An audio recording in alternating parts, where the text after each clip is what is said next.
The desire to be famous, I think, comes from a biological impulse for safety. If you have millions of fans, then on a deep level you know that increases the likelihood that you're going to get your basic needs met. You're going to have food and shelter available to you if a lot of people like you.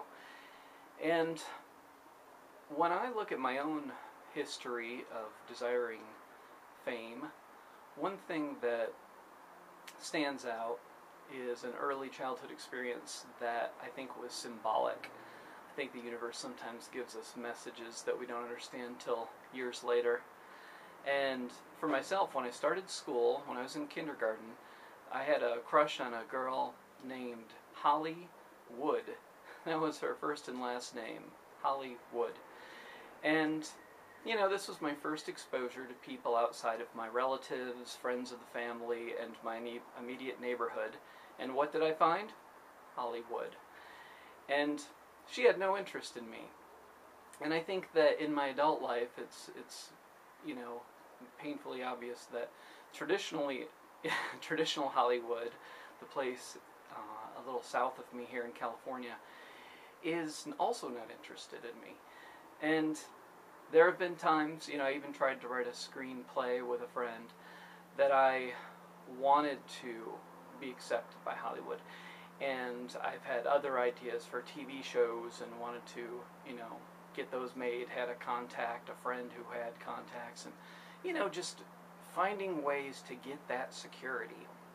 I think on a certain level, we just want to get to that place where everything feels okay, and that we don't have to worry anymore because we have everything we want. And fame can be a perceived way of getting to that place.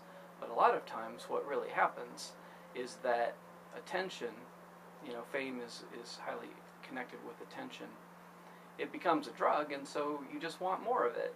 And then you always fear losing it when you have it, if you are high on it. Just like any other drug. If you feel you need it, and it's hard to get a hold of, then you're going to desire it, you know, and fear how empty things will feel without it.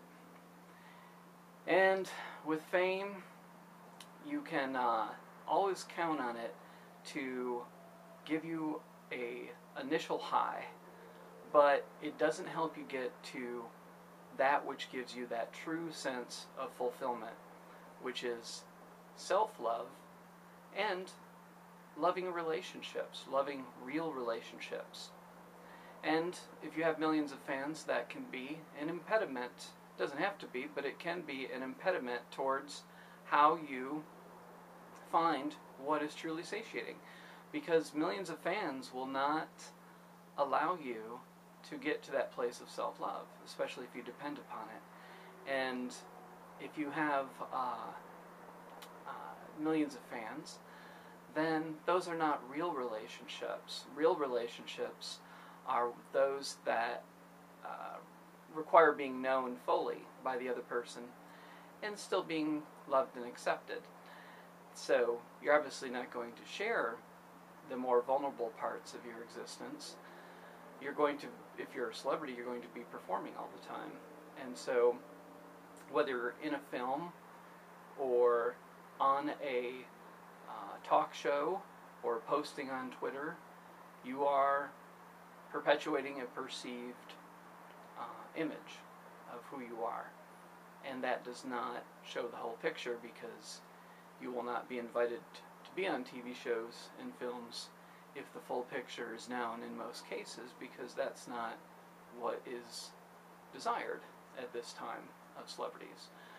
And so when we see a more dark side of a celebrity like Mel Gibson or Lindsey Lohan going to jail, then, you know, there's a balancing effect that comes with that. That's like, oh, okay, well, these people, you know, they have challenges, just like we, the non-celebrities of the world, have challenges.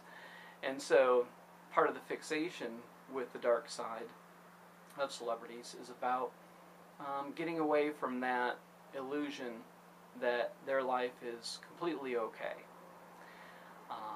One of the things that I find interesting in the last 5 years or so, is that with blogging and YouTube and so forth, these different internet outlets for expressing yourself, everybody now feels that they have a shot at fame. And if you want to be famous on YouTube, for example, then I would say that the greatest challenge to that is getting found. So, if being famous is your sole desire, then the way to be found is to make sure that your tags are about things that people are interested in, that they're looking for. But if you look at what people are interested in and looking for, it's generally pop culture and news events. And it also seems, in most cases, to have a lot of judgment on YouTube towards this or that to become popular.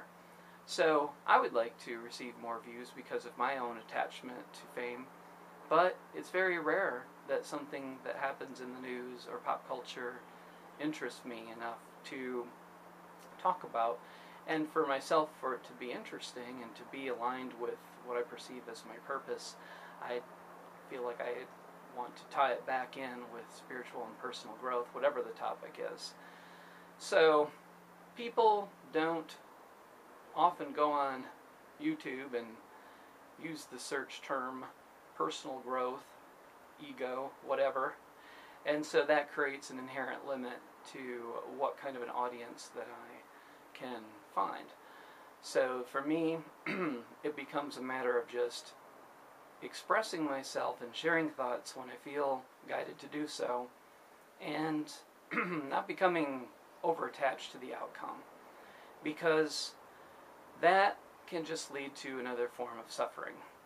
And let's face it, if my average video now gets 50 to 100 views, if it got 500 to 1,000 views, then I would only want it to get 5,000 to 10,000 views, and so on.